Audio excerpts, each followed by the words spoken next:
극조생 감귤이 본격적으로 출하가 이루어지고 있는데요. 지난 여름 폭염으로 감귤 껍질이 터지는 열과 피해에 이어 이번엔 수확철 잦은 비날씨로 귤이 썩는 부패과가 늘고 있다고 합니다. 이소연 기자의 보도입니다. 노랗게 익어가는 감귤밭. 모처럼 가을 햇살이 비추자 수확의 손길이 바빠집니다. 감귤 품종 가운데 가장 먼저 출하하는 극조생입니다. 하지만 바닥 곳곳에 썩은 귤들이 나뒹굽니다. 잦은 비날씨로 수확 시기가 늦어지면서 이처럼 열매가 나무에서 썩거나 유통 과정에서도 부패하는 경우가 늘고 있습니다. 농가에서는 지난해보다 20-30%가량 부패가가 늘었다고 말합니다. 수확하려고 그러면 비 오고 다시 2-3일 있다가 수확하려고 그러면 비 오고 해서 지금 수확 시기가 늦어짐에 따라 가지고 부패가도 생기고 또 부끄러운 부피가도 생기고 해서 농가 입장에서는 여러 가지 좀 애로가 있습니다. 원인은 고온다습한 날씨 영향 때문. 이달 들어 22일까지 비가 온 날은 12.5일로 지난해보다 6.5일 많았고 강수량도 81.4mm로 52.6mm의 비가 더 내렸습니다. 또 10월 평균 기온도 21.6도로 지난해보다 2.1도 높아 부패가 현상이 가속화되고 있습니다. 상품성이 떨어지다 보니 전국 도매 시장들의 10월 평균 가격은 5kg 상자 기준 9,195원으로 지난해 같은 기간보다 447원 떨어졌습니다. 부패과들이 많이 생겨서 지금 문제가 되고 있고 앞으로는 이제 또 나무 자체에서 이제 부패과가 발생될 수 있기 때문에 더 문제가 심각해 갈 거잖아요. 이번 주에도 다시 비가 예보돼 농민들의 걱정이 커지고 있는 상황. 제주도는 일시적인 현상이라며 부패가 문제는 모두 해소됐다고 밝혔습니다. MBC 뉴스 이소연입니다. 경기 침체와 부동산 가격 하락으로 세금이 덜 거치는 재정 위기 속에 제주도가 내년 예산안을 이번 주에 발표합니다. 제주에 국내 최초로 도입되는 양문형 버스와 섬식 버스 정류장도 공개됩니다. 이번 주 주요 일정을 조인호 기자가 정리해드립니다. 제주도가 내년 예산안을 다음 달 1일 도의회에 제출합니다.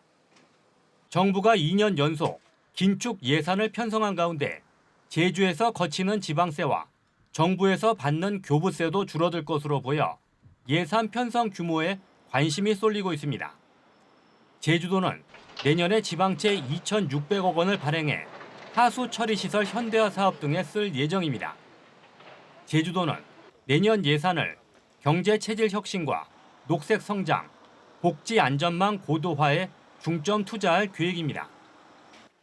국내 최초 양문형 버스와 체험형 섬식 정류장이 제주시 광양 사거리 인근에 이번 주에 공개됩니다.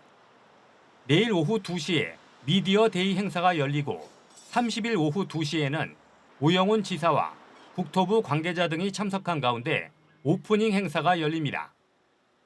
섬식 정류장은 도로 중앙에 설치돼 인도와 가로수를 최대한 유지하는 데 제주도는 올해 말부터 양문형 버스를 도입해 내년 5월부터 제주시 동서강로에 섬식 정류장 6곳을 운영합니다. 제주 4.3 사건 수용인 직권 재심이 내일 제주지방법원에서 열립니다. 오전 10시부터는 일반 재판 수용인 30명에 대한 재심 재판이 열리고 오후 2시부터는 군사재판 수용인 60명에 대한 재심 재판이 열립니다. 4.3 직권 재심에서는 지금까지 1,441명이 무죄를 선고받았습니다. 2035 탄소 중립 실현을 위한 수소 주간 행사가 오늘부터 일주일 동안 열립니다. 11월 1일에는 제주시 구자읍 행원리 CFI 에너지 미래관에서 기념식과 함께 제주시 도두동에서 운영될 이동형 수소 충전소 준공식과 공영버스와 청소차 등 수소 모빌리티 개통식도 열립니다. MBC 뉴스 조은우입니다.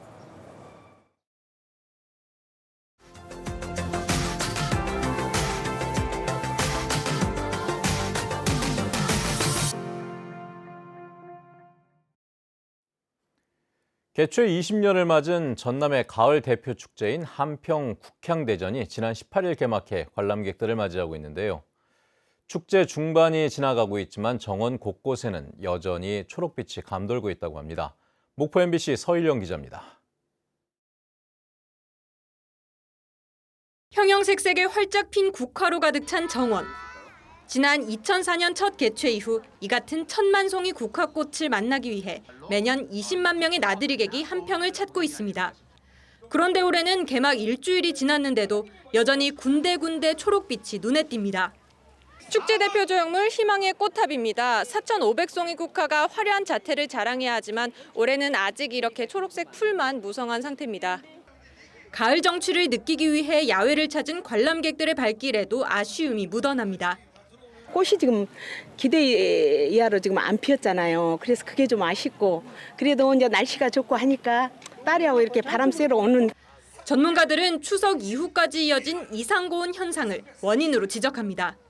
근데 야간 온도가 30도가 넘어가게 돼버리면은 꽃눈 분화의 반응이 느립니다. 한마디로 국화가 아직 여름인지 착각하고 있다는 거예요. 개화 시기가 보름가량 빠른 조생종 화단국화를 개발하고 매년 직접 길러 축제에 보급할 정도로 국향대전에 정성을 들여온 지자체도 당황스럽긴 마찬가지. 축제 개막 8일차 기준 개화율이 절반을 겨우 넘긴 상황에서 다행히 밤낮의 온도차가 10도 이상 크게 벌어지고 있어 그나마 가슴을 쓸어내리고 있습니다. 지금 전망하기는 이번 주 화요일경이나 국화가 만개할 예정이로 11월 3일 그 주에 오시면은 국화가 풍성하게 보일 수 있을 겁니다. 또 국화가 늦게 피어난 만큼 11월 말까지 꽃을 피울 것으로 보여 다음 달 25일부터 진행될 비축제 야간 개장의 현 국화 조형물들을 활용하는 등 대책 마련에 나섰습니다. MBC 뉴스 서일영입니다. 가로수는 그늘을 제공하고 미세먼지를 흡수하는 역할을 하지만 간혹 간판을 가리고 악취를 유발해 민원의 대상이 되기도 하는데요. 최근에는 가로수에 디자인 개념을 도입해 예술 작품처럼 가꾸는 지자체가 늘고 있습니다. 포항 MBC 이규설 기자입니다. 나무 막대처럼 보이는 어린 나무를 도로가에 심었습니다. 세월이 흐르며 나무는 무럭무럭 자라나 잎이 무성한 아름드리 나무로 성장했습니다. 도심 속 가로수는 시원한 그늘을 제공하고 자동차와 공장들이 내뿜는 나쁜 공기를 흡수하는 역할을 수행합니다. 하지만 순기능만 있는 건 아닙니다. 무엇보다 간판과 신호등을 가리고 악취를 유발해 민원의 중심에 서기도 합니다. 나뭇잎이 너무 무성하다 보니까 간판이 잘 안 보이거든요. 간판이 잘 안 보이셔서 고객님들이 찾아오시는데 조금 불편하다거나 이런 것들이 조금 있는 것 같습니다. 가로수와 주민 그리고 도시가 공존할 수 있는 방법은 없을까요? 수원 화성행군 인근 도로를 걷다 보면 동그랗게 전지를 한 은행나무 가로수들이 눈에 띕니다.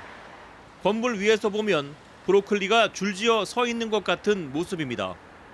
수원 화성 장안문에서 팔달문을 연결하는 정조로는 사각기둥 모양의 플라타나스가 서 있는 모습이 장관입니다.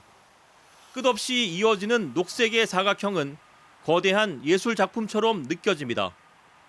서울 서초구도 반포대로의 플라타너스를 깔끔한 사각형으로 정돈해 이국적인 분위기를 연출하고 있습니다. 프랑스 파리 샹젤리제 거리를 본땄습니다. 나무 아랫부분의 잎과 가지를 정리해 거리에 가로수를 디자인하면 자연스레 간판 가림 민원도 줄어들게 됩니다. 가로수를 잘 가꾸면 도시민이 행복하고 가로수가 좋은 방향으로 심어진다라면 관광 자원화할 수 있는 계기를 마련할 수 있을 것으로 봅니다. 세모, 네모, 동그라미, 정성껏 가꾼 다양한 형태의 가로수는 이제 예술작품 대접을 받고 있습니다. 그 시대가 원하는 감성 그리고 시민들의 요구에 따라 가로수는 다양하게 변신하고 있습니다. MBC 뉴스 이규설입니다.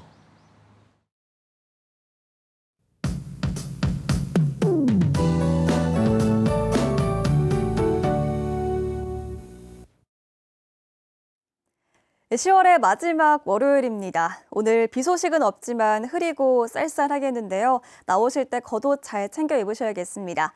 제주의 아침 기온 18도, 낮 기온 21도로 평년보다 조금 높겠습니다. 내일은 다시 비가 내리겠는데요. 새벽부터 내리기 시작하겠고 늦은 오후까지 5에서 많게는 40mm의 비가 가끔 내리겠습니다. 오늘 고기압의 가장자리에 들면서 제주 전 지역에서 구름이 많이 끼겠고요. 공기질은 무난하겠습니다. 자세한 지역별 기온도 살펴보겠습니다. 아침 현재 기온 북부 지역 18도, 남부 지역 17도, 동부 지역 성산은 16도로 쌀쌀하게 시작하고 있고요. 산간 지역 11도 보이고 있습니다. 낮에도 기온이 거의 오르지 않겠습니다. 서부 지역 20도에 그치겠고요. 북부 지역 21도, 남부 지역 23도, 산간 지역은 15도 안팎이 예상됩니다. 도서 지역도 흐리겠고 오늘 낮 기온이 21도 내외로 쌀쌀하겠습니다. 바다의 물결은 최고 2.5m까지 높게 일겠는데요. 내일부터 바람이 강하게 불면서 제주 대부분 해상에 풍랑특보가 발효되겠습니다. 모레 수요일에는 다시 맑은 날씨를 보이겠습니다. 주 후반에는 비가 내릴 가능성이 있는데요. 현재 필리핀 마닐라 동쪽 해상에서 21호 태풍 콩레이가 북상 중입니다. 제주도는 간접적인 영향만 받으면서 금요일부터 토요일 사이에 비가 내리겠습니다. 기상정보였습니다. 제주 지역 골프장 내장객 감소세가 계속 이어지고 있는 것으로 나타났습니다. 제주도에 따르면 올 들어 지난달까지 도내 골프장 내장객은 170만 3천여 명으로 지난해 같은 기간보다 6만 2천여 명, 3.6% 줄었습니다. 도민 내장객은 76만 1,900여 명으로 지난해 같은 기간보다 2.8% 증가한 반면 도외 및 외국인 내장객은 94만 1천여 명으로 지난해 같은 기간보다 8.2% 감소했습니다. 제주 지역 골프장은 코로나19가 한창이던 2021년과 2022년에는 역대 최고치를 찍으며 호황을 누렸지만 코로나19가 해소되기 시작한 지난해부터 내장객이 전년 대비 14.3% 줄었습니다. 제주 지역의 고령자 비율이 늘고 있는 가운데 주택과 부동산 소유로 인해 소득 수준과 삶의 질 만족도는 높아지고 있는 것으로 나타났습니다. 호남지방 통계청에 따르면 65세 이상 제주 지역 고령자 비율은 지난해 17.2%로 10년 전보다 3.9%포인트 늘었으며 2040년에는 33.2%, 2050년에는 40.1%를 차지할 것으로 전망됐습니다. 소득 만족도는 2013년 58.5%에서 지난해 71.6%로 올랐고 삶의 만족도 역시 30.4%에서 85.4%로 3배 가까이 높아졌습니다. 65세 이상 75.7%가 주택을 소유하고 직접 생활비를 마련하는 비율도 72.7%로 올랐기 때문으로 분석되고 있습니다. 최근 잇따르고 있는 고독사 사건에 서귀포시가 1인 가구 고독사에 대한 실태 조사를 벌입니다.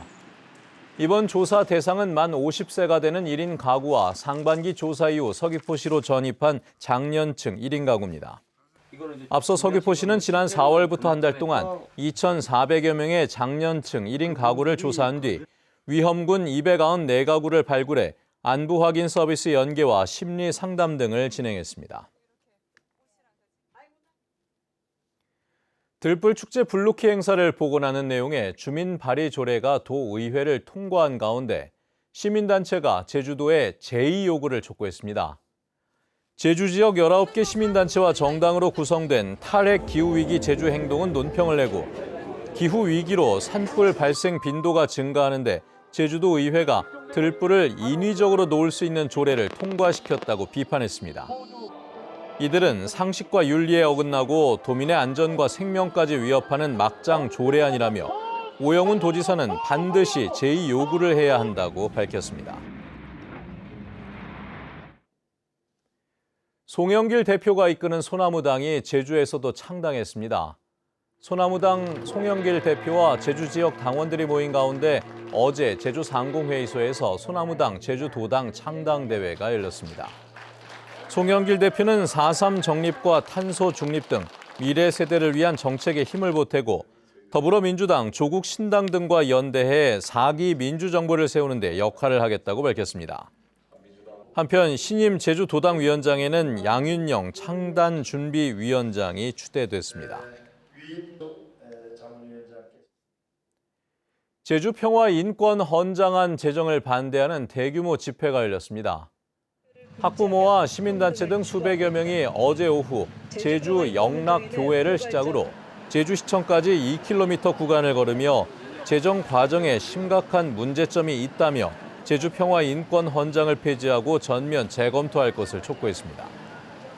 이들은 제정 과정에서 충분한 공론화와 의견 수렴이 이뤄지지 않았고 동성애를 비롯한 성소수자의 행위를 반대하지도 못하게 역차별하고 있다며 강조했습니다.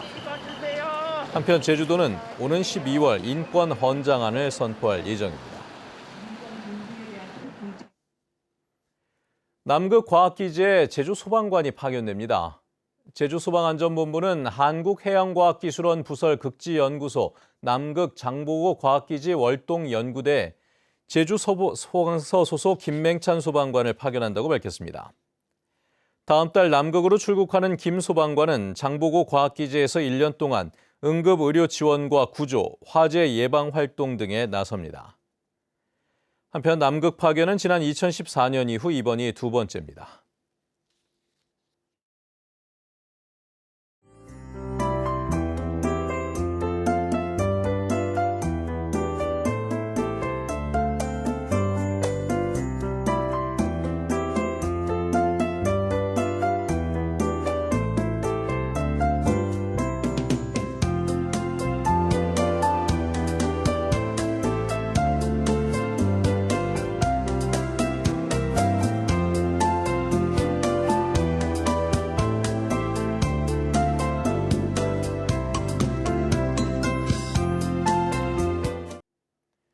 네, 뉴스투데이 제주를 마칩니다. 시청해주신 여러분 고맙습니다.